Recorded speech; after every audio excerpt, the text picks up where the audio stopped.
নমস্কার বন্ধুরা, বর্ণাজি আমি কিচেনের আরও একটি নতুন পর্বে আপনাদের সবাইকে ওয়েলকাম। আজকে আমি আপনাদের সঙ্গে শেয়ার করতে চলেছি চিচিঙ্গার একটি অতি সুস্বাদু রেসিপি।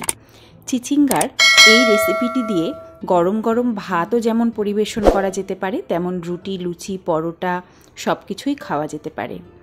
চলুন রেসিপিটি শেয়ার করে নিই। প্রথমে গ্যাস অন করে একটা কড়াই বসিয়ে দিয়েছি, আর তাতে দিয়ে দিয়েছি কিছুটা পরিমাণ সর্ষের তেল। আমি 3 টেবিল চামচ পরিমাণ সর্ষের তেল ব্যবহার করেছি। ফোড়নে দিয়েছি 1 চা চামচ কালো সর্ষে, আর দিয়ে দিলাম 5টা চেরা কাঁচা লঙ্কা। দিয়ে দিলাম মিহি করে কেটে রাখা পেঁয়াজ। 2টো পেঁয়াজ আমি ব্যবহার করেছি। পেঁয়াজগুলো একদম মিহি মিহি করে আমি কুচি করে নিয়েছি। এখন গ্যাসের ফ্লেমটা হাই রেখে ক্রমাগত নাড়াচাড়া করে পেঁয়াজটা আমি ভেজে নেব। একদম লাল করে ভাজবো না, তবে হালকা সোনালি রং ধরা পর্যন্ত পেঁয়াজটা ক্রমাগত নাড়াচাড়া করে ভেজে নিতে হবে। এখন এর মধ্যে অ্যাড করে দেব আদা রসুনের পেস্ট।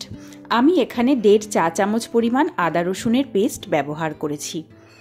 আদা রসুনের পেস্টটা দেওয়ার পর পেঁয়াজের সঙ্গে ভালো করে মিশিয়ে হাই ফ্লেমে কষিয়ে নেব 1 থেকে 2 মিনিট পর্যন্ত। কাঁচা গন্ধ চলে গেলে এর মধ্যে অ্যাড করে দেব কেটে রাখা চিচিঙ্গার টুকরোগুলো। চিচিঙ্গাগুলো আমি একটি বড় বড় টুকরো করে কেটে নিয়েছি। আপনারা চাইলে এর থেকে ছোট সাইজের কেটে নিতে পারেন, তবে এই রান্নাটার জন্য এই রকম সাইজ হলে চিচিঙ্গাটা খেতে ভালো লাগে, আর সেই সঙ্গে দেখতেও বেশ সুন্দর হয়। এখন গ্যাসের ফ্লেম হাই রেখে পেঁয়াজ, আদা, রসুনের সঙ্গে চিচিঙ্গাটা হাই ফ্লেমে নাড়াচাড়া করে ভেজে নেব। এই পর্যায়ে কিন্তু আমি লবণ অ্যাড করব না, কারণ লবণ অ্যাড করলে চিচিঙ্গা থেকে জল ছাড়া শুরু হবে।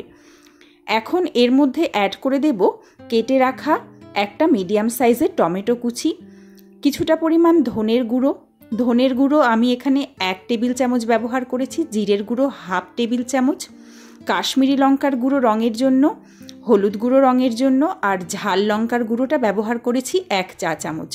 আপনারা যদি লঙ্কার গুঁড়ো অ্যাভয়েড করতে চান অ্যাভয়েড করতে পারেন, কাঁচা লঙ্কা বাটা এতে অ্যাড করতে পারেন।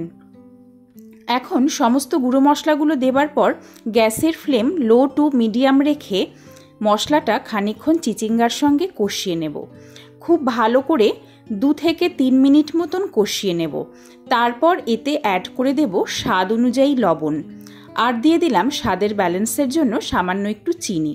চিনিটা একদম অপশনাল, যাদের চিনিতে অসুবিধা আছে বা যারা চিনি পছন্দ করেন না তারা চিনিটা দেবেন না। মশলা কষানোর জন্য ব্যবহার করেছি সামান্য একটু জল। খুব বেশি জল এই রান্নায় ব্যবহার করা যাবে না, কারণ এটা একদম ড্রাই সবজি হবে। এখন গ্যাসের ফ্লেম হাই রেখে মশলাটা কিছুক্ষণ কষিয়ে নিলাম। তারপর ঢাকা চাপা দিয়ে রান্না করে নিলাম 3 মিনিট মতন। 3 মিনিট পর ঢাকনা খুলে সমস্ত উপকরণ একবার নাড়াচাড়া করে কিছুক্ষণ রান্না করে নেব। এইভাবে একবার ঢাকা দিয়ে রান্না করব, তারপর ঢাকনা খুলে আবারও নাড়াচাড়া করে রান্না করে নেব। এরকম করে আমি মোটামুটি 5 থেকে 10 মিনিট মতন রান্না করে নেব। যখন ঢাকা দেব তখন গ্যাসের ফ্লেমটা মিডিয়াম টু লো রাখবো। এখন একটা মশলার পেস্ট আমি রেডি করে নেব। কিছুটা পরিমাণ কাজু আর চারমগজ আমি নিয়েছি, সেটাকে ভালো করে ধুয়ে মিক্সার গ্রাইন্ডারে পেস্ট করে নিয়েছি। কাজু আর চারমগজ বাটাটা আমি রান্নার মধ্যে অ্যাড করে দিলাম, আর কন্টেনার ধুয়ে দিয়ে দিলাম সামান্য একটু পরিমাণ জল। এখন এটা হাই ফ্লেমে ভালো করে কষিয়ে নেব 1 থেকে 2 মিনিট মতন। যদি রান্নাটা একদম শুকিয়ে যায় তবে গ্যাসের ফ্লেমটা কমিয়ে দিতে হবে। এই পর্যায়ে গ্যাসের ফ্লেম আমি লো করে দিয়ে ভালো করে কষিয়ে নিলাম 1 থেকে 2 মিনিট মতন। দেখতেই পাচ্ছেন কত দুর্দান্ত কালার এসে গেছে রান্নাটায়, আর খেতে কিন্তু ভীষণ সুস্বাদু হয়। আমি একটা চিচিঙ্গা কেটে দেখে নিলাম খুন্তি দিয়ে, চিচিঙ্গাটা একদম সেদ্ধ হয়ে গেছে। এবার ঢাকা দিয়ে লো ফ্লেমে রেখে দিয়েছিলাম 1 থেকে 2 মিনিট মতো। এতে সমস্ত মশলার টেস্ট চিচিঙ্গার মধ্যে অ্যাবজর্ব হয়ে যাবে, আর খেতে হবে দুর্দান্ত। এখন ঢাকনা খুলে ওপর থেকে শাহি গরম মশলার গুঁড়ো ছড়িয়ে দিলাম 1/2 চা চামচেরও কম পরিমাণ। দেখতেই পাচ্ছেন কত দুর্দান্ত স্বাদের চিচিঙ্গার একটি অনবদ্য রেসিপি কত কম সময়ে তৈরি হয়ে গেল, যেটা রুটি, লুচি, পরোটার সঙ্গে খেতে কিন্তু দুর্দান্ত লাগে। গরম গরম ভাতের সঙ্গে, এমনকি ফ্রাইড রাইসের সঙ্গেও কিন্তু এই রেসিপিটা খেতে ভীষণ ভালো লাগে। এখন সমস্ত উপকরণ গরম মশলার সঙ্গে একবার মিশিয়ে নেব খুব ভালো করে। তবে এই পর্যায়ে গ্যাসের ফ্লেম একদম লো রাখতে হবে। গ্যাসের ফ্লেম লো রেখে সমস্ত উপকরণ খুব ভালো করে মিশিয়ে নিলাম। চিচিঙ্গার আজকের এই দুর্দান্ত রেসিপিটি আপনাদের কেমন লাগলো আমাকে জানাতে কিন্তু ভুলবেন না।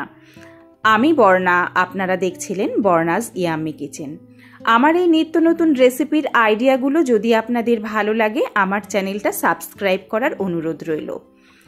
ঢাকা দিয়ে স্ট্যান্ডিং টাইমে কিছুক্ষণ রেখে দেওয়ার পর ঢাকনা খুলে ওপর থেকে ছড়িয়ে দিলাম কিছুটা ফ্রেশ ধনেপাতা কুচি, আর দিয়ে দেব হাফ চা চামচ পোস্তদানা।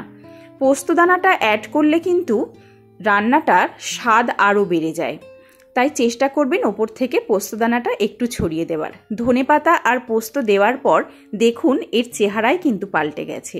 দুর্দান্ত দেখতেও লাগছে, খেতেও কিন্তু অসাধারণ হয়। আপনারা একবার ট্রাই করতে কিন্তু ভুলবেন না। আর যদি রান্না করার পর আপনাদের ভালো লাগে, অবশ্যই একটা কমেন্ট করে আমাকে জানাবেন।